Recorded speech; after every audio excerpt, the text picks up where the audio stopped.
Se le agota el tiempo a la administración Maduro frente a la Corte Penal Internacional. Así lo hizo saber el propio fiscal de esta instancia jurídica, Karim Khan, al recordar que el principio de complementariedad con la administración Maduro no es para siempre. Veamos cuál es el análisis de las organizaciones no gubernamentales al respecto. El fiscal Karim Khan fue muy claro en su declaración ante los 123 representantes de los estados firmantes del Estatuto de Roma. Su equipo en Venezuela está recabando pruebas. En Venezuela, los equipos han estado trabajando con foco para acelerar sus actividades de recolección de pruebas con miras a establecer puntos de referencia y plazos concretos y claramente identificados basados en investigación, la incriminación y la exoneración de pruebas. Según el codirector de la ONG Acceso a la Justicia, Ali Daniels, la investigación nunca ha sido detenida y Khan podría solicitar en cualquier momento órdenes de aprehensión contra presuntos perpetradores de crímenes de lesa humanidad. Cuando él dice que la complementariedad no es eterna, lo que está diciendo es que el gobierno no tiene un tiempo ilimitado para demostrar que sanciona o juzga a los responsables de crímenes de lesa humanidad, sino que a partir del momento que la Fiscalía estime, dice, bueno, ya te hemos dado todas las oportunidades y no has demostrado que estás enjuiciando a los responsables, y a partir de este momento entonces yo asumo esa responsabilidad y pido a la Corte que dicte órdenes de captura. Sobre todo porque la Corte, y esto quisiera también enfatizarlo, ellos no buscan la responsabilidad de autores materiales, sino de los más altos responsables. Y en Venezuela, como sabemos, está en el derecho penal venezolano, no ha habido una sola condena a ningún responsable de las cadenas de mando. Y a partir de ahí, entonces el fiscal podría decir, como veo que no hay ningún responsable de las cadenas de mando siendo enjuiciado, a partir de este momento entonces yo asumo esa responsabilidad y le pido a la Corte que evita órdenes de captura. Desde Provea aseguran que el propio fiscal de la Corte advirtió a la administración Maduro que la complementariedad tiene un tiempo limitado y si no hay justicia en Venezuela, habrá en La Haya. Lo que ha ocurrido tras las elecciones del 28 de julio ha sido la detención de menores de edad, por cuya liberación abogó el fiscal Karim Khan. Y además no se ha permitido el ingreso de la oficina del Alto Comisionado de las Naciones Unidas, a pesar de existir un compromiso por escrito. Es decir, que hasta el momento no ha habido pasos sustanciales o pasos efectivos que muestren que existen prácticas concretas y mecanismos adoptados de manera concreta para que en el país se pueda hablar de complementariedad. Esto significa que ante esa carencia de voluntad por parte del Estado, la investigación por parte del fiscal sobre esos crímenes debe profundizarse. De hecho, el fiscal hace referencia a una aceleración de ese proceso investigativo en la situación de Venezuela y en otras 3 situaciones similares. Un dato adicional sobre Venezuela y la Corte Penal Internacional es que la administración Maduro, según la ONG Provea, debe a la Corte la suma de 14.1 millones de euros, ya que no paga sus cuotas desde el año 2018. A las reacciones también se suma la de Edmundo González Urrutia, quien pidió al fiscal Karim Khan que avance con firmeza y decisión en la investigación. En este sentido, afirmó que confía en la CPI para luchar contra la impunidad frente a los crímenes más atroces en el país. Además, remarcó el discurso de Khan, quien señaló que Maduro ha incumplido el memorándum de entendimiento firmado con la Fiscalía de la Corte Penal Internacional. Para González Urrutia, esto demuestra que los representantes del Estado venezolano no tienen la voluntad de llevar a cabo procesos reales que garanticen justicia para las víctimas y rindan cuentas por los crímenes de lesa humanidad cometidos en Venezuela.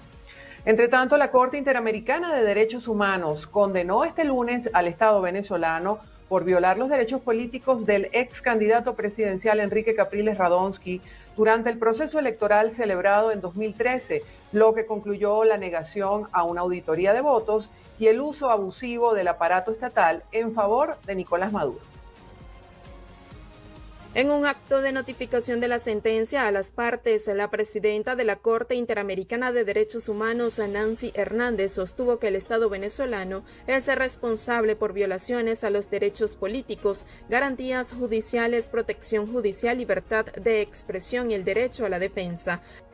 La Corte constató que el proceso electoral tuvo lugar en un contexto progresivo de deterioro de 1. La separación de poderes en Venezuela, y 2. La independencia del Consejo Nacional Electoral y del Tribunal Supremo de Justicia.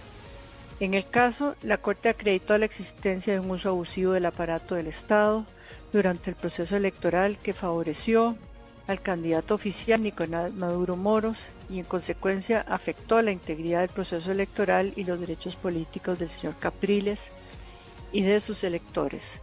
Además, la Corte estableció que la actuación del Estado constituyó un abandono de los principios fundamentales del Estado de Derecho, en tanto desconoció las reglas previstas por el propio derecho interno para limitar el poder y hacer posible el juego democrático y permitió el uso del aparato del Estado para favorecer al candidato oficial antes, durante y después de la elección.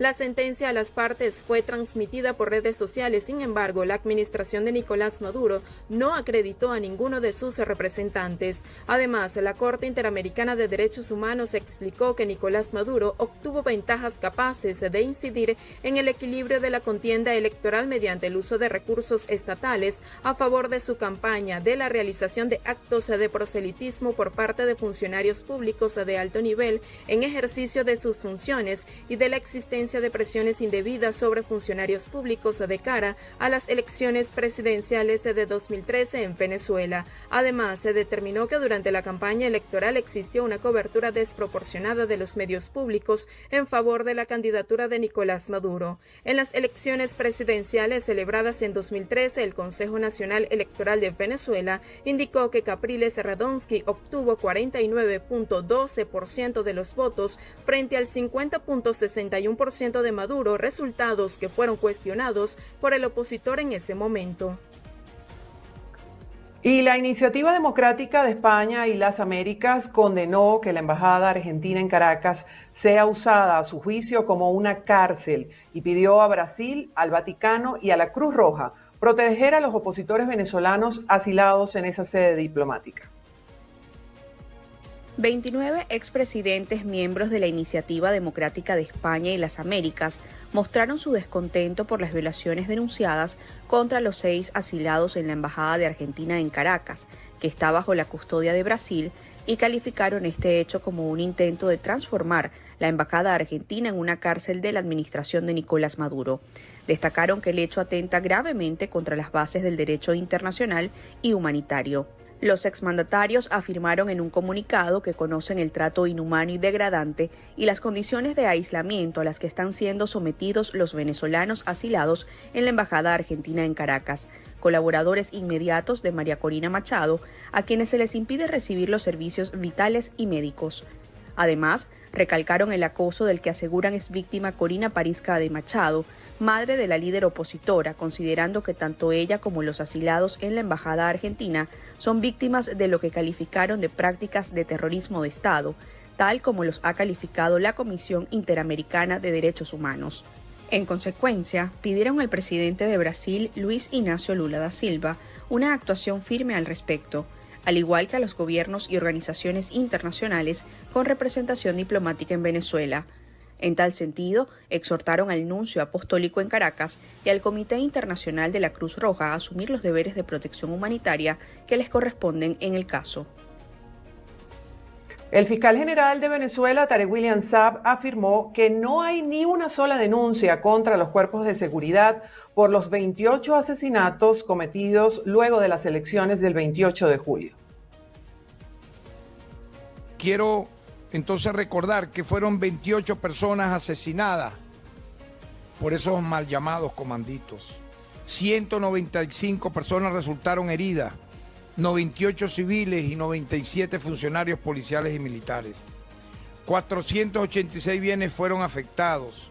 No hay una sola denuncia, nos hemos reunido con familiares de víctimas, de heridos, etcétera, que vincule estos actos criminales con muertos y heridos a algún cuerpo de seguridad del Estado. Fueron los grupos terroristas previamente pagados que no les importó matar a mansalva, cuando no tenían ellos al principio la narrativa de las víctimas, de los mártires. Recuerdan ustedes, simularon hechos punibles. Eso es un delito, ¿no? Saab aseveró que no son presos políticos los que asesinaron, en referencia a las detenciones arbitrarias que se realizaron en los días posteriores a las elecciones del pasado 28 de julio. Hechos como estos que se repitieron, que tuvieron secuelas, muertos, heridos, etcétera, daños a bienes que le causaron también consecuencias a los usuarios, porque si usted quema una ambulancia, usted quema transporte público, usted destruye un ambulatorio, usted se roba y quema un centro de abastecimiento de alimentos, las cifras llegaron a casi 500 inmuebles de este tipo. ¿A quién le hace daño? Le hace daño al pueblo. Esas acciones pueden decirse que son manifestaciones pacíficas y los que fueron detenidos por ellos se puede decir que son presos políticos. Pues no. Vale mencionar que según cifras de la organización no gubernamental Foro Penal, fueron detenidas de manera arbitraria al menos 1.943 personas desde el 29 de julio, cuando se registraron protestas en todo el país en rechazo a los resultados presidenciales emitidos por el Consejo Nacional Electoral, a quienes, según sus familiares, no se les ha respetado el debido proceso y se les han vulnerado sus derechos humanos.